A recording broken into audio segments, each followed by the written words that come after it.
Baik, Assalamualaikum warahmatullahi wabarakatuh. Perkenalkan, nama saya Hazim dari Prodi Hukum Tata Negara, eh, Fakultas Syariah dan Hukum UIN di Banda Aceh. Jadi saat ini saya ingin sedikit menjelaskan mengenai tentang kepatuhan dan ragam pendapat kepatuhan hukum. Yang kedua, kedaulatan hukum sebagai dasar bagi kepatuhan terhadap hukum. Yang ketiga, itu pola rasional antara kedaulatan hukum dan kepatuhan hukum. Oke, pertama saya akan menjelaskan tentang mengenai kepatuhan hukum dan ragamnya. Jadi menurut dari Surjono Sukanto itu bahwasanya kepatuhan hukum itu adalah bentuk perilaku masyarakat yang terbentuk oleh tiga faktor. Yang pertama itu karena kesadaran hukum, bahwasanya orang itu sadar bahwasanya melakukan suatu perbuatan itu karena mereka sadar gitu. Yang kedua itu ada kepatuhan instrumental, bahwasanya mereka tidak melakukan ataupun mereka tidak melakukan suatu perbuatan itu hukum itu karena adanya sanksi, yaitu ketika mereka misalnya melanggar lalu lintas, maka akan ada hukuman di balik itu. Jadi mereka akan ditilang, mereka akan mengenai suara-suaranya dan sebagainya. Itu yang ketiga itu adalah kepatuhan normatif, yaitu kepatuhan yang meyakini bahwasanya hukum itu baik dan adil gitu. Jadi itu salah satu yang lain bahwasanya dari Leon Duigit bahwasanya hukum adalah fakta sosial dan orang patuh hukum karena hukum itu mengatur tatanan hidup bersama.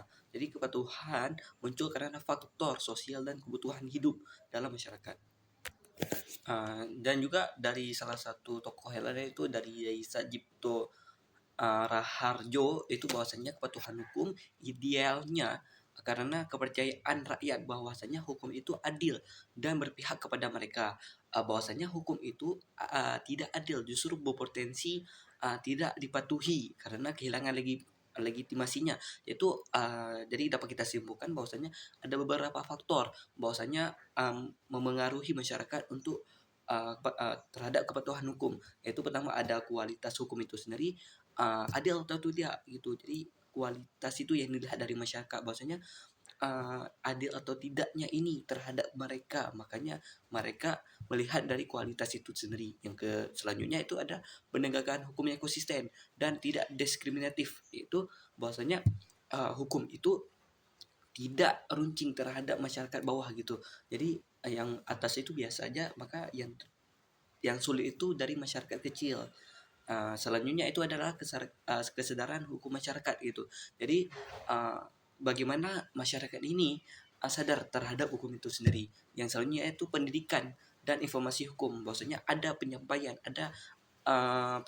dari pihak-pihak penegak hukum untuk bersosialisasi mengenai tentang informasi dan pendidikan dari hukum itu sendiri. Yang selanjutnya ada budaya hukum dan nilai sosial.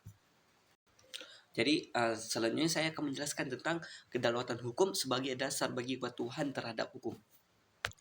Jadi kedaulatan hukum itu sendiri adalah kekuasaan tertinggi dari suatu negara, bukan dilihat dari partai politik, dari presiden, bukan dilihat dari tokoh-tokoh yang lain. Jadi hukum itulah sendiri menjadi yang tertinggi, supaya apa? Supaya tidak ada yang mengontrol hukum sendiri, tidak ada yang bisa langsung mengubah seenaknya terhadap hukum itu sendiri. Jadi bahwasanya semua orang itu termasuk pejabat sekalipun tunduk terhadap hukum, rule of law. Jadi hubungan kedaulatan hukum dan kepatuhan bahwasanya pertama itu dapat dilihat dari jika hukum berdaulat maka hukum akan dihormati. Jadi masyarakat itu akan patuh dan percaya bahwa hukum itu adil dan tidak timbang pilih. Yang kedua itu adalah kepastian hukum, menciptakan kepatuhan. Jika hukum ditegakkan secara konsisten dan adil, rakyat akan merasa aman dan yakin untuk patuh gitu. Jadi karena hukumnya itu pasti, tidak nanti ketika hari ini begini tiba-tiba ini berubah lagi gitu. Jadi bahwasanya mereka dapat kepastian hukum, maka mereka uh, akan merasa aman dan yakin terhadap hukum itu sendiri. Yang selanjutnya itu adalah legitimasi hukum muncul dari keadilan. Jadi Kalau hukum dianggap berpihak, bercermin nilai keadilannya, maka kepatuhan hukum tumbuh dari kesadaran, bukan karena takut dihukum. Jadi mereka akan melakukan perbuatan hukum itu sendiri karena sadar mereka harus melakukan itu. Jadi bukan lagi berdasarkan kena sanksinya gitu. Jadi ada juga, jadi dari salah satu tokoh yaitu dari Jimli Asidiki, bahwasanya negara hukum adalah negara yang mendapatkan hukum sebagai pengaturan utama dari seluruh aspek kehidupan berbangsa dan bernegara. Jadi um, hukumlah yang di atas, bukan pejabat yang di atasnya. Jadi hukum itulah akan memerintah, bukan pejabat ini yang mengontrol hukum sesuka hatinya. Selanjutnya saya akan menjawab pertanyaan, menjelaskan dari yang nomor ketiga, yaitu pola relasional antara kedaulatan hukum dan kepatuhan hukum. Pertama, saya akan sedikit menjelaskan tentang hukum adalah kekuasaan tertinggi. Jadi semua pihak, baik rakyat ataupun pejabat negara, itu harus tunduk terhadap hukum. Jadi hukumlah yang di atas seperti saya jelaskan sebelumnya. Sedangkan kepatuhan hukum itu adalah sikap taat dan tunduk terhadap hukum, aturan hukum yang berlaku. Jadi kalau kedaulatan hukum itu adalah hukum itu menjadi yang tertinggi, sedangkan kepatuhan itu adalah sifat untuk menaati dan tunduk terhadap hukum yang berlaku. Baik, berikutnya tentang hubungan rasional. Jadi yang pertama itu kedaulatan hukum. Jadi hukum itu dapat ditegakkan secara adil, transparan, dan konsisten. Maka masyarakat cenderung patuh karena merasa hukum berlaku untuk semuanya, untuk semua kalangan masyarakat, bukan hanya dari masyarakat bawah aja yang berlaku begitu. Selanjutnya ada sebaliknya, dari kepatuhan hukum, rakyat dan pejabat patuh terhadap hukum, maka wibawa dan kedaulatan hukum makin kuat di mata publik.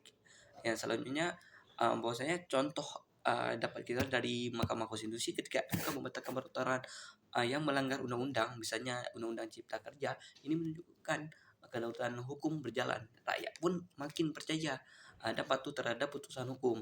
Misalnya juga dilihat dari kanun syariat Islam yang di Aceh, bahwasanya kanun ditegakkan untuk yang adil dan manusiawi, seperti kanun Hidayat tentang khalwat dan maisir, maka akan membentuk patuhan yang berbasis religius dan kultural. Namun bila penegakan tebang pilih ataupun